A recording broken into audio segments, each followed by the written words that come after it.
Assalamualaikum warahmatullahi wabarakatuh. Perkenalkan, nama saya Siti Asia. Saya berasal dari SMA Negeri 4 Kota Tangerang. Dalam hal ini saya akan menjelaskan tentang konteks sosial kultural di Kota Tangerang. Sejarah Kota Tangerang. Kota Tangerang dahulunya dikuasai oleh VOC yang berada di Jakarta dan wilayah Banten. Ini adalah peta yang ada di Kota Tangerang. Sejarah Kota Tangerang tempo dulu yaitu berada di aliran Sungai Cisadane yang sekarang masih juga mengalir airnya yang sangat deras. Adanya akulturasi sosial kultural yang ada di Kota Tangerang ini membuat berbagai macam suku, etnis dan lain sebagainya sebagai daerah urban yang berada di Kota Tangerang. Nah, ini adalah hasil dari akulturasi berbagai suku, ada Betawi, ada Sunda, etnis Cina maupun Belanda dan Sulawesi serta Jawa. Terlihat juga dari keseniannya. Akulturasi ini terlihat dari kesenian yang berada di Kota Tangerang, yaitu ada pencak silat, gambang kromong, kemudian ada lenggang, cisadane dan lain sebagainya. Kita juga bisa melihat berbagai makanan khas yang berada di Kota Tangerang.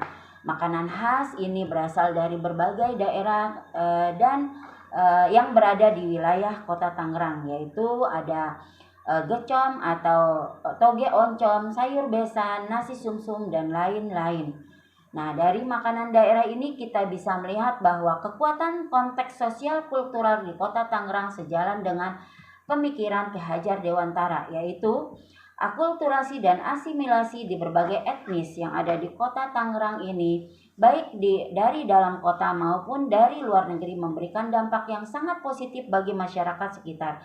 Aneka budaya baru yang diterima, dicintai dan dibanggakan oleh masyarakat baik dari kalangan tua maupun generasi muda, mampu mengikis primordialisme atau kesukuan dan sensitivitas ras juga golongan yang ada di kota ini.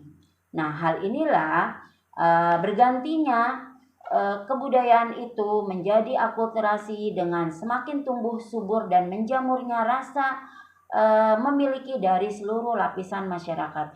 Hal inilah sejalan dengan pemikiran Ki Hajar Dewantara yang mengatakan bahwa pendidikan adalah tempat bersemainya benih-benih kebudayaan. Karena dengan mewarisi dan melestarikan budaya bangsa akan mencetak generasi emas yang berbudi pekerti luhur, berakhlak karimah, hingga mampu membangun dan mengukir masyarakat Kota Tangerang yang cerdas. Pemikiran Ki Hajar Dewantara ini dapat dikontekstualkan dengan nilai luhur dan kearifan budaya daerah asal yang relevan dengan penguatan karakter murid secara individu maupun anggota masyarakat. Nah, hal inilah yang tercermin dari SMA Negeri 4. SMA Negeri 4 tempat saya mengajar memiliki visi sekolah, yaitu membangun siswa yang religius, berprestasi, mandiri, berwawasan teknologi dan lingkungan. Kemudian misinya adalah membina peserta didik menjadi pribadi yang beriman, bertakwa kepada Tuhan Yang Maha Esa dan berakhlak karimah, menumbuhkan sikap inovatif, kreatif, kompetitif, prestatif, meningkatkan profesionalis dalam mengajar, mengembangkan proses pembelajaran yang demokratis guna membentuk pribadi mandiri yang terbuka dan kritis, meningkatkan pemahaman terhadap perkembangan ilmu pengetahuan teknologi dan lingkungan, dan penataan ruang sekolah berwawasan lingkungan, juga meningkatkan hubungan kerjasama antar sekolah, orang tua, masyarakat, dan lain sebagainya. Disinilah tercermin dari banyaknya kegiatan ekstrakurikuler yang terdapat di dalam SMA Negeri 4. Antara lain ekstrakurikulernya yaitu ada PMR, ada judo, ada tari dan lain sebagainya, semuanya menjadi berprestasi bagi SMA Negeri 4. Kemudian selain itu, murid-murid SMA Negeri 4 juga memiliki kepekaan sosial, yaitu adanya bantuan sosial yang digalangkan oleh OSIS, baik bantuan sosial yang ada di wilayah Kota Tangerang maupun yang berada di luar, bahkan negara lain yang berasal dari Kota Tangerang. SMA Negeri 4 juga kedatangan siswa Belanda yang akhirnya membuat beragamnya pengetahuan yang didapat dari siswa. Pemikiran Ki Hajar Dewantara yang dapat dikontekstualkan oleh murid SMA Negeri 4 baik secara individu maupun sebagai anggota masyarakat, yaitu dapat memaksimalkan potensi yang ada dalam dirinya dengan berbagai kegiatan yang ada di sekolah, secara mandiri maupun kelompok yang membawanya pada kemandirian, aktualisasi kehidupan di masyarakat. Murid dapat menanamkan semua profil pelajar Pancasila yang digalangkan oleh Ki Hajar Dewantara.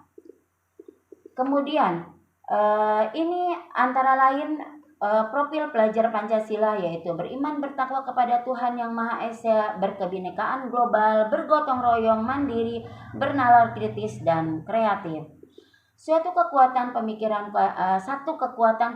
Ki Hajar Dewantara yang disepakati oleh kami tercermin dalam profil pelajar Pancasila, yaitu berkebinekaan global. Dengan kebinekaan global membuat peran siswa dalam menjalani kehidupannya baik sebagai pelajar di sekolah maupun sebagai individu di masyarakat dapat maksimal menerima, menggali, mengaktualisasikan semua akulturasi sosial kultural dengan kecerdasan yang optimal.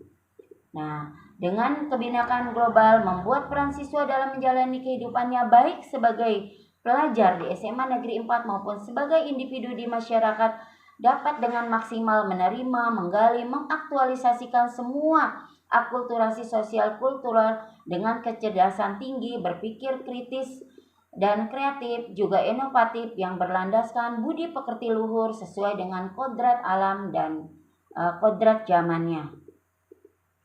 Demikianlah pemaparan yang saya lakukan terkait dengan aktualisasi yang terdapat dalam pemikiran Ki Hajar Dewantara. Saya cukupkan. Wassalamualaikum warahmatullahi wabarakatuh.